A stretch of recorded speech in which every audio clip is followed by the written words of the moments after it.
ತಿನ್ನೋಣ ಅನ್ನೋ ಆಸೆ.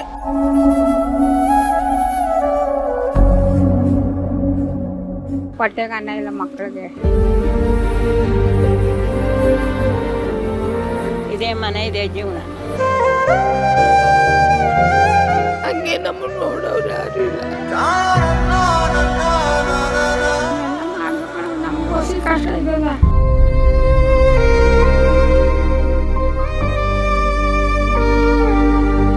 ನಾನೀಗ ಸದ್ಯಕ್ಕೆ ಬೆಂಗಳೂರಿನ KR ಮಾರ್ಕೆಟ್ ಬಳಿ ಇದ್ದೀನಿ. ಅಂದ್ರೆ KR ಮಾರ್ಕೆಟ್ ನ ಕೆಂಪೇಗೌಡ ಒಂದು ಸರ್ಕಲ್ ಏನಿದೆ, ಅಲ್ಲಿ ಬಲಭಾಗಕ್ಕೆ ನೀವು ಬಂದ್ರೆ ಸಾಲು ಸಾಲಾಗಿ ಬುಟ್ಟಿಯನ್ನ ಮಾರಾಟ ಮಾಡುವಂಥದ್ದು. ಅಂದ್ರೆ ಮರದ ಬುಟ್ಟಿಗಳನ್ನ ಹೆಂಡು ಅದನ್ನ ಮಾರಾಟ ಮಾಡಿಕೊಂಡು ತನ್ನ ಜೀವನವನ್ನ ಬಹಳ ಕಷ್ಟದಿಂದ ನಡೆಸ್ಕೊಂಡು ಹೋಗ್ತಾ ಇದ್ದವರ ಅಂಗಡಿಯ ಮುಂಭಾಗದಲ್ಲೇ ನಾನೀಗ ಸದ್ಯಕ್ಕಿದ್ದೀನಿ. ಯಾವ ರೀತಿ ಅವರ ಜೀವನ ನಡೀತಾ ಇದೆ ಎಲ್ಲವನ್ನ ಕೂಡ ಡೀಟೇಲ್ ಆಗಿ ನಾನಿವತ್ತು ಈ ಒಂದು ಸ್ಟೋರಿಯಲ್ಲಿ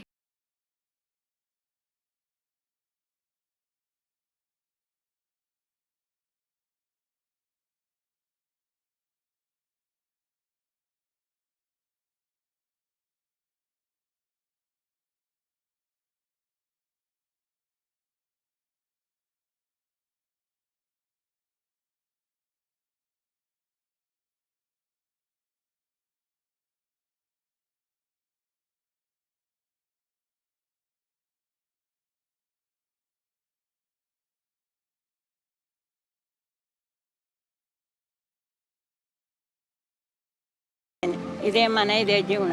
ನಮ್ಮ ತಂದೆ ತಾಯಿ ಕರ್ಕೊಬಂದ್ಬಿಟ್ರು. ಹಿಂಗೆ ಕೆಲಸ ಮಾಡ್ಕೊಳ್ಳೋದು, ತಿನ್ನೋದು, ಮಲ್ಕೊಳ್ಳೋದು. 60 ವರ್ಷದಿಂದ 60 ಮೇಲೇ ಇದು ಆಯಿತು ಇಲ್ಲಿಗೆ ಬಂದು. ನಾವೇನು ಇವಾಗ ಬರಲಿಲ್ಲ. ಯಾವಾಗ ಮಕ್ಕಳಾದ 6 ಹೆಣ್ಮೂರು ಗಂಡ್ಮೂರು ಆವಾಗಲೇ ಬಂದ್ಬಿಟ್ಟು. ಹೊಟ್ಟೆಗೆ ಅನ್ನ ಇಲ್ಲ ಮಕ್ಕಳಿಗೆ ಕರ್ಕೊಬಂದ್ಬಿಟ್ಟೆ. ಇವೆಲ್ಲ ಮಾಡ್ಬೇಕು. ನಮಗೋಸಿ ಕಷ್ಟ ಇದೆಯಲ್ಲ.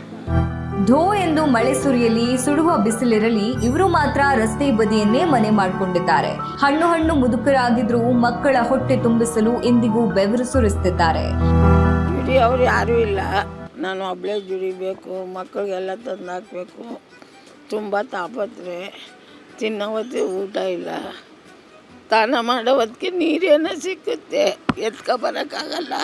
ನೀರಿಗೇನು ಎಲ್ಲಾರ ಒಂದು ಸಿಕ್ಕುತ್ತೆ, ಎತ್ಕೊಬರೋಕ್ಕಾಗಲ್ಲ. ಕಾಲು ನೋವು, ಆ ಕಡೆಯಿಂದ ಈ ಕಡೆ ಬರೋಕ್ಕಾಗಲ್ಲ. ಹಂಗೆ ನಮ್ಮನ್ನು ನೋಡೋರು ಯಾರೂ ಇಲ್ಲ. ಮಕ್ಕಳಿದೆ, ಎಲ್ಲ ಕುಡುಕರು. ತುಂಬ ಕಷ್ಟ ಮನೆಯಲ್ಲಿ. ನಾನು ದುಡ್ದು ಮಕ್ಕಳಿಗೆ ಅನ್ನ ಕಳಿಸ್ಬೇಕು. 2 ಹೆಣ್ಣು 2 ಗಂಡು. ತುಂಬ ತಾಪತ್ರೆ, ತುಂಬ ಕುಟುಂಬ ತಾಪತ್ರೆ. ಏನು ಮಾಡೋದ, ದುಡಿದೇನು ಗತಿ ಇಲ್ಲ. ಇಲ್ಲದೆ ಉಪವಾಸ ಇರ್ತಾರೆ. ಏನು ಮಾಡೋಕ್ಕಾಗುತ್ತೆ. ಎಲ್ಲ ಮಾಡಿ ಮಾಡಿ ಮಾಡಿ ನಮ್ಮ ಕೈಯೆಲ್ಲ ಇದಾಗೈತೆ. ಕೈಯೆಲ್ಲ ತುಂಬ ಕಷ್ಟ, ಹೇಳ್ಕೊಳಕ್ಕಾಗದೆ ಕಷ್ಟಮ್ಮ. 50 ವರ್ಷ ಗಂಡು ಮಕ್ಕಳಾಗಿದ್ರು ನಾವೇ ದುಡ್ಡು ಕೊಡಬೇಕು. ಹೆಣ್ಮಕ್ಳಿಗೂ ಅಷ್ಟೇ, ಗಂಡು ಮಕ್ಕಳಿಗೂ ಅಷ್ಟೇ. ನಮ್ಮನ್ನು ನೋಡೋರಿಲ್ಲ. ಈ ಫುಟ್ಪಾದಲ್ಲಿ ಕುಂತ್ಕೊಂಡು ನಾವು ದುಡಿಕೊಂಡು ತಿನ್ಬೇಕು. ಈ ಬುಟ್ಟಿಗಳನ್ನ ಹೆಣೆಯಲು ಇವರು ಬಳಸುವ ಬಿದಿರುಗಳು ಶಿವಮೊಗ್ಗ ಸೇರಿದಂತೆ ರಾಜ್ಯದ ಬೇರೆ ಬೇರೆ ಮೂಲೆಗಳಿಂದ ಬರುತ್ತೆ. ಕಷ್ಟದ ಪರಿಸ್ಥಿತಿಯಲ್ಲೂ ಒಂದು ಬಿದಿರಿಗೆ ಬರೋಬ್ಬರಿ 300 ರೂಪಾಯಿ ಕೊಟ್ಟು ಖರೀದಿ ಮಾಡ್ತಾರೆ. ನಂತರ ಅದನ್ನ ದಿನವಿಡೀ ಸೀಳಿ ಹದ ಮಾಡಿ ಸುಂದರ ಬುಟ್ಟಿಗಳನ್ನಾಗಿ ಪರಿವರ್ತಿಸ್ತಾರೆ. ಆದ್ರೆ ಇವರ ಈ ಕಠಿಣ ಪರಿಶ್ರಮಕ್ಕೆ ಸಿಗ್ಬೇಕಾದ ಸೂಕ್ತ ಬೆಲೆ ಮಾತ್ರ ಸಿಕ್ಕಿಲ್ಲ. ಈಗ ಒಂದು ಬಿದಿರು ಬಂದು 300 ರೂಪಾಯಿ ರೀ. ನೋಡಲ್ಲ ಇಲ್ಲೆಲ್ಲ ಆಯ್ತೆ, ಇಷ್ಟಪ್ಪ ಆಯ್ತು. ಅದಕ್ಕೆ 300. ಶಿವಮೊಗ್ಗದಿಂದ ಬರೋದು ಇದು. ಇಲ್ಲಲ್ಲ, ಎಷ್ಟು ಕಷ್ಟ ಆಯ್ತೆ ಬಿದಿರಿಗೆ ಗೊತ್ತಾ. ಒಂದು ಬುಟ್ಟಿಗೆ 150 ಕೊಡ್ತಾರೆ. ಇದಕ್ಕೂ ಹಾಕ್ಬೇಕು, ಮೇಲ್ಗಡೆ ಮುಸುಗು ಹಂಗೆಲ್ಲ ಕೊಡ್ತಾರೆ. ಅಂಗಡಿಯವರು ತಗೊಂಡು ಹೋಗ್ತಾರೆ, ಮಾರ್ತಾರೆ. ನಮ್ಗೆ ಇಲ್ಲಿವರೆಗೂ ಯಾರು ಬಂದು ಇಷ್ಟದವನು ಕಡ್ಡಿ ಕೊಟ್ಟಿಲ್ಲ ಕಣ್ರಿ. ನೀವು ಎಲ್ಲಾರ ಕೇಳಿ ಚಾರಿಸಿ. ನಾವು ಹಿಂಗೆ ಗೇಯ್ತಾ ಇರೋದೆ, ತಿಂತಾ ಇರೋದೆ, ಮನಗ್ತಾ ಇರೋದೆ ಅಷ್ಟೇ.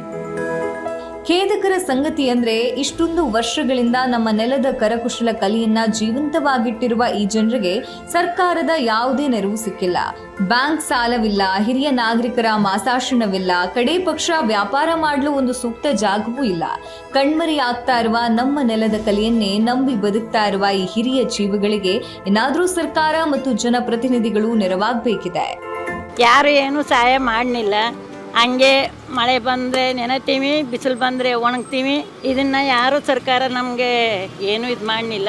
ಜೀವನ ಮಾಡ್ಕೊಂಡು ಹೋಯ್ತಾ ಇದ್ದೀವಿ. ಅಷ್ಟೇ. ಇಲ್ಲ ಇರೋಕ್ಕೊಂದು ನೆರಳು ಕೊಡ್ನಿಲ್ಲ ಸರ್ಕಾರ. ಓಟ್ ಹಾಕ್ತೀವಿ, ನೀನು ಸಹಾಯ ಮಾಡಲಿಲ್ಲ. ನೀರಿಲ್ಲ, ಬೆಳಕಿಲ್ಲ. 7 ಗಂಟೆ ಆಯ್ತು ಅಂದ್ರೆ ಬಸ್ಸು ಕಾರ್ನ ಲೈಟ್ಗಳು ನಮ್ಗೆ ಕಾಣಬೇಕು. ಅದನ್ನು ಬಿಟ್ಟರೆ ಕಂಬ ಹಾಕಿದ್ರು ಲೈಟ್ ಹಾಕ್ನಿಲ್ಲ, ಕಂಬಗಳು ಹಾಕಿದ್ರು ಲೈಟ್ ಹಾಕ್ನಿಲ್ಲ. ಯಾರೋ ಗಾಳಿ ಮಳೆ ಬಂದರೂ ಯಾವ ಸರ್ಕಾರನೂ ಏನೂ ಮಾತಾಡಲಿಲ್ಲ. ಅವ್ರಷ್ಟಕ್ಕೆ ಅವರಿದ್ದಾರೆ, ನಮ್ಮಷ್ಟಕ್ಕೆ ನಾವಿದ್ದೀವಿ. ಯಾರು ನಮ್ಮನ್ನು ಬಂದು ಟಚ್ಚೇ ಮಾಡಿಲ್ಲ. ಒಂದಿಷ್ಟು ಅಗಲ ಕೊಡ್ತೀವಿ, ಇಲ್ಲ ಒಂದು ಅದೇನಾರ ಕೊಡ್ತೀವಿ ಅಂತ ಯಾರ ಬಾಯಿನಲ್ಲೂ ಮುನೇಶ್ವರ ಸ್ವಾಮಿ ಸತ್ಯ ಹೋಗ್ಲು ಯಾರ ಬಾಯಿಲು ಬರ್ತಾರೆ, ನೋಡ್ತಾರೆ ಹೋಯ್ತಾರೆ ಅಷ್ಟೇ. ಅವ್ರು ಕಲ್ತಿರೋದು ಹಂಗೆಲ್ಲ ಕೊಡಂಗಿದ್ದೀರಿ. ನಾವೆಲ್ಲ ಯಾಕಿಲ್ ಕುತ್ಕೊಂಡು ಭಜನೆ ಮಾಡಬೇಕಾಗಿತ್ತು. ಗೌರ್ಮೆಂಟು ಕಣ್ ಕಾಣಲ್ಲ ಅವ್ರಿಗೆ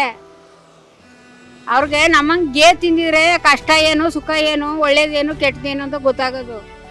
ನಾವಿದ್ರೆ ತಿಂತೀವಿ. ಈ ಡಬ್ದಲ್ಲಿ ನಾವು ನೀರು ಕುಡಿಬೇಕಾ? ತಂದು ಕುಡಿತೀವ್ರಿ. ಇದರಲ್ಲಿ ಏನು ಮಾಡೋದು? ಮುಂದಿನ ಬಾರಿ ನೀವು KR ಮಾರ್ಕೆಟ್ ಕಡೆ ಹೋದ್ರೆ ಮಾಲ್ಗಳ ಪ್ಲಾಸ್ಟಿಕ್ ಬಾಕ್ಸ್ಗಳನ್ನ ಬಿಟ್ಟು ಈ ಹಿರಿಯ ಜೀವಗಳು ಹೆಣೆದ ಬಿದಿರಿನ ಬುಟ್ಟಿಗಳನ್ನ ಖರೀದಿಸಿ. ನಾವು ನೀಡುವ ಆ ಒಂದು ಸಣ್ಣ ಮೊತ್ತ ಇವರ ಕಣ್ಣೀರನ್ನ ಒರೆಸಬಹುದು ಮತ್ತು ನಮ್ಮ ಪರಿಸರವನ್ನ ಉಳಿಸಬಹುದು. ನೋಡಿದ್ರಲ್ಲ, 60 ವರ್ಷಗಳಿಂದ ಇಲ್ಲೇ ಜೀವನವನ್ನ ಮಾಡಿಕೊಂಡು ಬುಟ್ಟಿಗಳನ್ನ ಹೆಣ್ಕೊಂಡು ಜೀವನ ಸಾಗಿಸ್ತಾ ಇದ್ದವರ ಕಥೆಯನ್ನ ಇನ್ನಾದ್ರೂ ಕೂಡ ಸರ್ಕಾರ ಎಚ್ಚೆತ್ತುಕೊಂಡು ಸಹಾಯವನ್ನ ಮಾಡ್ಲಿ ಅನ್ನೋದೇ ನಮ್ಮ ಆಶಯ. ಕ್ಯಾಮ್ರಾ ಪರ್ಸನ್ ವೆಂಕಟೇಶ್ ಜೊತೆ ನಾನು ಕಲಾನ್ವಿತಾ ಜೈನ್ ಕೆರ್ವಾಶೆ, ಸ್ಟೇಟ್ ನ್ಯೂಸ್ .live ಬೆಂಗಳೂರು.